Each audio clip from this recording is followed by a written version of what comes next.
हर वर्ष जब हिमालय की बर्फ पिघलने लगती है, तब एक ऐसी यात्रा की शुरुआत होती है जिसका इंतजार लाखों लोगों को रहता है। उत्तराखंड की चार धाम यात्रा। उत्तराखंड के पहाड़ों में स्थित ये पवित्र यात्रा हर साल सिर्फ 6 महीने के लिए होती है, जब चार धाम के द्वार खुलते हैं और भक्तों का झुंड यमुनोत्री, गंगोत्री, केदारनाथ और बद्रीनाथ के दर्शन के लिए निकल पड़ता है।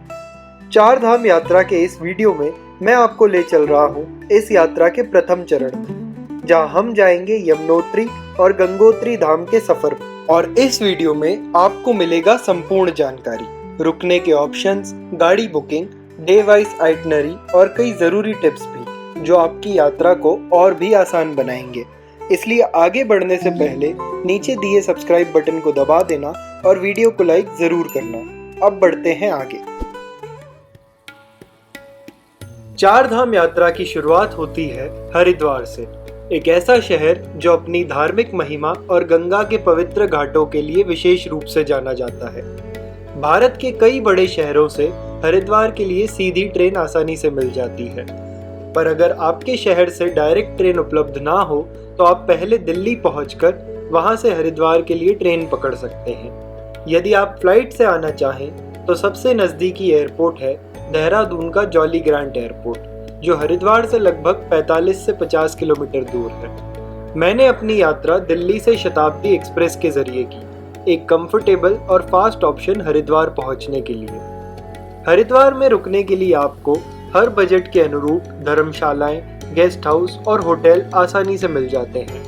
होटल में कुछ देर आराम करने के बाद हम निकले हरिद्वार के सबसे प्रसिद्ध स्थल हर की पौड़ी घाट देखने के लिए। लो नमस्ते और हर हर महादेव दोस्तों। हर हर महादेव इसलिए क्योंकि इस समय जहाँ मैं खड़ा हूँ ये है भगवान शिव की और भगवान हरि की नगरी हरिद्वार। स्वागत करता हूँ आप सभी का एक बार फिर से मेरे चैनल ट्रैवल विद जयेश के एक और बिल्कुल नए फ्रेश कमाल के ट्रैवल व्लॉग में। इस समय मैं खड़ा हूँ हरिद्वार की गंगा घाट पे। मेरे पीछे आप देख पा रहे हो माँ गंगा कल कल बह रही है और वहाँ ठीक सामने हर की पौड़ी पर से माँ गंगा आरती की शुरुआत हो चुकी है। तो बिना किसी देरी के आपको दिखाता हूँ गंगा माँ की आरती।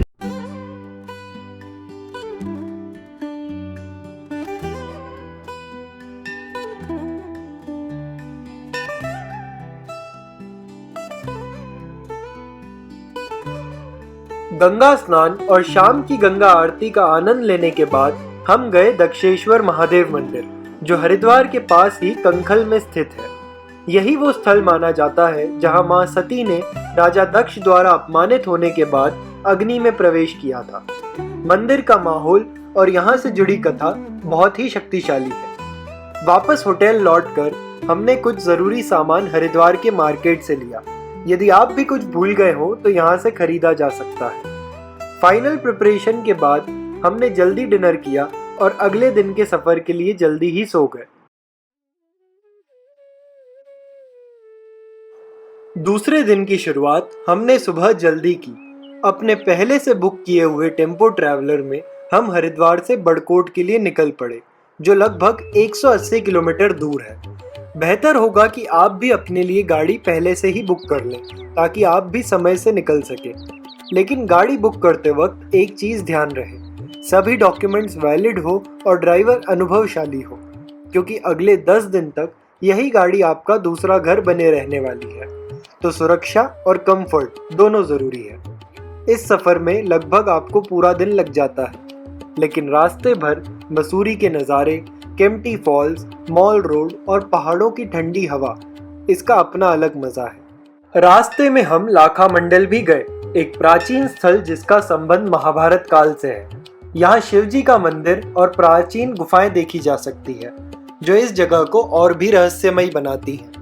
दिन भर के लंबे सफर के बाद हम शाम को आखिरकार बड़कोट पहुंच गए, जहां से यमुनोत्री जी की असली यात्रा शुरू होती है। बड़कोट में हमने लिया एक 4 बेड वाला रूम, जिसमें वॉशरूम अटैच था, जो कि हमें सिर्फ 3000 में मिला और इस प्राइस में डिनर भी इंक्लूडेड था। डिनर यहाँ का सिंपल लेकिन घर जैसा था। तो जी फाइनली हरिद्वार से निकले लगभग 7 से 8 घंटे हो चुके हैं और लगभग 200 किलोमीटर का पहाड़ी सफ़र तय करने के बाद हम फाइनली पहुँच चुके हैं हमारे आज रात के स्टे पे। फ़िलहाल बात करूँ तो अभी भी हम बरकोट से लगभग 5 से 6 किलोमीटर दूर ही हैं, बट ये हमारा जो स्टे है इसमें मैं अपने रूम में पहुंच चुका हूँ। फ़िलहाल जल्दी से रात का डिनर करते हैं और फिर जल्दी से हमें सोना है, क्योंकि कल सुबह जल्दी उठ के हमें यमुनोत्री की तरफ निकलना है। हेलो, नमस्कार और हर हर महादेव। आज है हमारी चार धाम यात्रा का दूसरा दिन। इस समय बज रहे हैं सुबह के 6:30 और हम तैयार हो चुके हैं निकलने के लिए बरकोट से।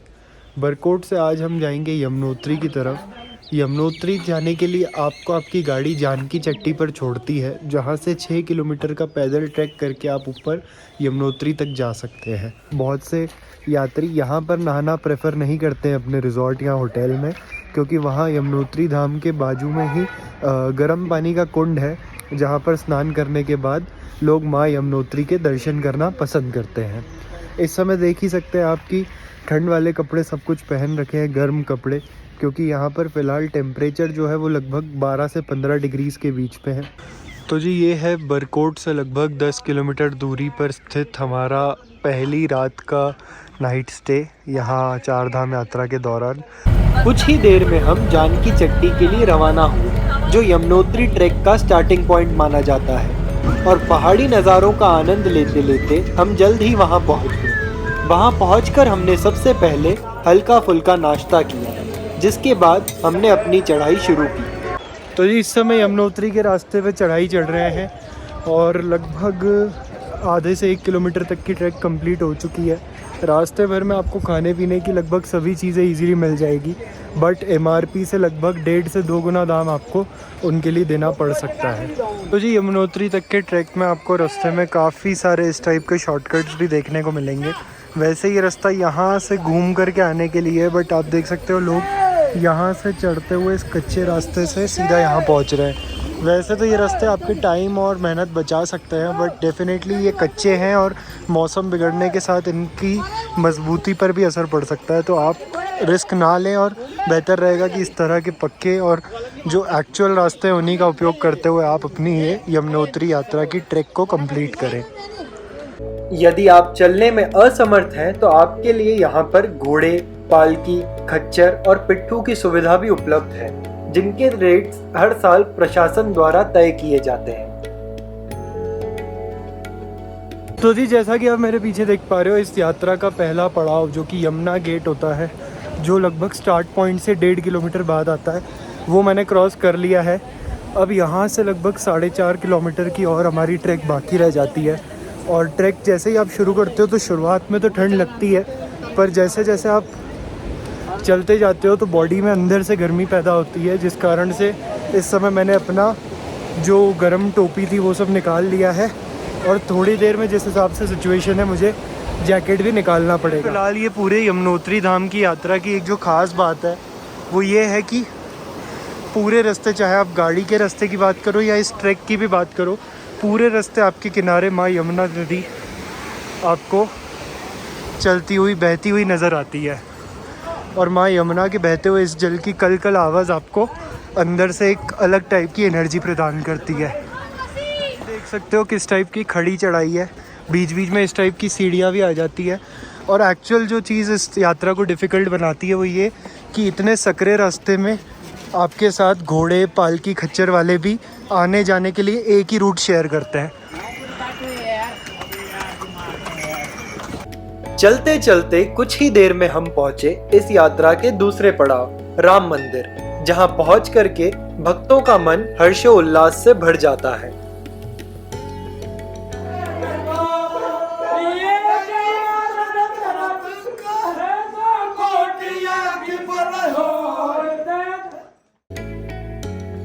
दर्शकों, इस टाइप से यात्रा मार्ग पे कई जगह पे मेडिकल सुविधा अवेलेबल है।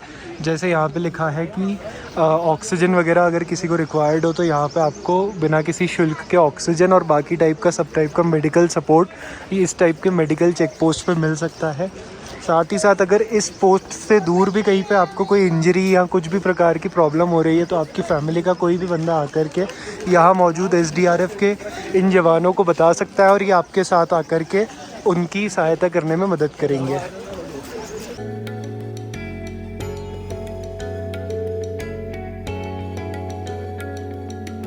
तो जी अब हमने इतनी चढ़ाई चढ़ लिया है कि अब ये इस टाइप के ग्लेशियर्स जो जानकी चट्टी से देखने पे हमें बहुत ऊपर नज़र आ रहे थे, ये अब हमारी हाइट से नीचे के लेवल पे नज़र आने लग गए हैं। तो जी दर्शकों देख सकते हो, अभी कुछ देर पहले यहाँ पर यात्रा मार्ग पे अचानक से बहुत तेज़ भारी बारिश होने लग गई थी, जिस कारण से मैंने भी और बाकी भी सभी यात्रियों ने रेनकोट निकाल करके पहन लिए हैं। तो आप भी अगर यहाँ पर आ रहे हैं तो डेफिनेटली रेनकोट या बारिश से बचने के लिए, अपने सामान को भी बारिश से बचाने के लिए पहले से व्यवस्था करके आएँ, क्योंकि पहाड़ों में मौसम कभी भी अचानक से बदल जाता है। कभी यहाँ पे बर्फ़ गिरती है, कभी यहाँ पे बारिश पड़ने लगती है। सकते हो जी, पिट्ठुओं ने बारिश से बचाने के लिए जितने भी लोग पिट्ठू पे सवार हैं उन पर इस तरह से पन्नी से ढक दिया है। और फिर थोड़ा आगे बढ़ते ही हमें पहली बार दर्शन होते हैं माँ यमुनोत्री जी के मंदिर के। देखो जी, आखिरी का रास्ता इस तरह से आप माँ यमुना नदी की तरफ और माँ यमुनोत्री धाम की तरफ धीरे धीरे उतरते हैं। और ये रास्ता वाकई में काफ़ी ज़्यादा सकरा है, लगभग मुश्किल से 5-10 फीट चौड़े रास्ते पे एक साथ पिट्ठू, पैदल यात्री, पालकी वाले और घोड़े ना सिर्फ आते हैं बल्कि जाते भी हैं। तो जी फाइनली लगभग 3 से 4 घंटे की ट्रैकिंग के बाद ये बोर्ड देख करके मन को कितना ज़्यादा सुकून और आराम महसूस हो रहा है मैं बता नहीं सकता आपको। फाइनली हम पहुंच चुके हैं यमुनोत्री जी के बेहद करीब। यमुनोत्री धाम पहुंचकर भक्त सबसे पहले यहाँ गर्म पानी के कुंड में स्नान करते हैं, जिसका पानी इतना गर्म होता है कि पहली बार पैर रखने के लिए भी हिम्मत चाहिए। स्नान के बाद माँ यमुना जी के दर्शन के लिए जाते हैं और मंदिर में ही मौजूद सूर्य कुंड में चावल भी पकाते हैं, जिसे पकाने के बाद माँ यमुना को चढ़ाया जाता है और प्रसाद के रूप में घर ले जाया जाता है। कुछ लोग मंदिर किनारे बह रही माँ यमुना को साड़ी भी चढ़ाते हैं। कहा जाता है कि माँ यमुना सूर्य देव की पुत्री और यमराज की बहन है और इनके जल में स्नान करने वाले को मृत्यु का भय नहीं सताता। तो बढ़िया तरीके से यमुनोत्री माता के दर्शन हो चुके हैं। कुंड में नहाने के बाद बिल्कुल पूरी जो थकान थी इतनी चढ़ाई करने के बाद वो बिल्कुल निकल सी गई। और उसके बाद कपड़े वपड़े बदल करके और हमने यमुनोत्री माता के दर्शन किए और इस समय फ़िलहाल दर्शन वगैरह पूरे करके हम लोग नीचे की तरफ उतरना शुरू कर चुके हैं। पर फ़िलहाल जैसा आप मेरे पीछे देख पा रहे हो, चारों तरफ बहुत ज़्यादा अंधेरा हो चुका है। जैसा मैंने पहले भी बताया, पहाड़ों पर अचानक से मौसम बिल्कुल बदल सा जाता है, तो इस समय चारों तरफ घने काले बादल छा चुके हैं और थोड़ी बहुत बारिश भी चालू हो चुकी है। तो फ़िलहाल ज़्यादा वक्त बर्बाद ना करते हुए तेज़ स्पीड से नीचे उतरते हैं, ताकि इससे पहले कि बारिश वगैरह तेज़ हो या किसी भी प्रकार से मौसम और ठंडा हो, उससे पहले हम अपनी गाड़ी तक पहुंच जाए। मिलता हूं मैं आपसे सीधा नीचे गाड़ी तक पहुंच के। तो जी सुप्रभात दर्शकों, आज है हमारी चारधाम यात्रा का तीसरा दिन और इस समय फ़िलहाल मैं खड़ा हूँ जानकी चट्टी में। हमें नीचे उतरते हुए काफ़ी देर हो गई थी, रास्ते में बारिश और ख़राब मौसम के कारण कई बार हमें रुकना भी पड़ा। तो हमने जो है बरकोट तक जाने का जो हमारा प्लान था वो कैंसिल करते हुए यहीं जानकी चट्टी में रात बिताने का डिसीजन लिया। इस समय सुबह के लगभग 8 बज रहे हैं। आप देख सकते हो पीछे टूरिस्ट बसेस की आवाजाही शुरू हो चुकी है। काफ़ी सारे लोग अपनी चढ़ाई ऊपर ऑलरेडी शुरू कर चुके हैं, क्योंकि लोग अर्ली मॉर्निंग यहाँ जानकी चट्टी पहुँच के जल्दी अपनी यात्रा शुरू करने का सोचते हैं, क्योंकि ऐसे में आपको ऊपर यमुनोत्री धाम में दर्शन भी बेहतर होते हैं और रात को आप समय से बरकोट जैसी बड़ी जगह है जहाँ पर ज़्यादा अच्छी सुविधाएं उपलब्ध हो पहुँच सकते हो। फ़िलहाल अगर बात करूँ तो जानकी चट्टी में हमने जो रूम लिया था वो था एक डबल बेड रूम, जिसमें बेसिक सुविधाएं जैसे गर्म पानी और एक नॉर्मल बेड वगैरह अवेलेबल था, जिसके लिए हमें लगभग 1500 रुपये पर रूम रात को 8 या 9 बजे हमने जब रूम लिया तब देने पड़े थे। यमुनोत्री धाम के दर्शन के बाद हमने अपनी यात्रा जारी रखी और जानकी चट्टी से निकल पड़े गंगोत्री धाम की ओर, और जिसके बाद हम जाने वाले थे केदारनाथ और बद्रीनाथ। इन तीनों धाम के व्लॉग भी चैनल पर जल्द ही अपलोड होंगे। उम्मीद है आपको ये वीडियो पसंद आया होगा और यह आपकी यात्रा को आसान बनाने के लिए उपयोगी भी रहेगा। ऐसी ही और इन्फॉर्मेटिव ट्रैवल व्लॉग्स के लिए आप इस वीडियो को लाइक और शेयर करें और चैनल को सब्सक्राइब ज़रूर करें। मिलते हैं जल्द ही गंगोत्री धाम के सफर में। चारों धामों का all in one guide video पहले ही चैनल पर आ चुका है। आप चाहें तो इसे कोने में दिए आई बटन पर क्लिक करके देख सकते हैं। आपके समय के लिए शुक्रिया। ट्रैवल विद जयेश पर मैं जयेश आपका अगली वीडियो में इंतज़ार करूंगा।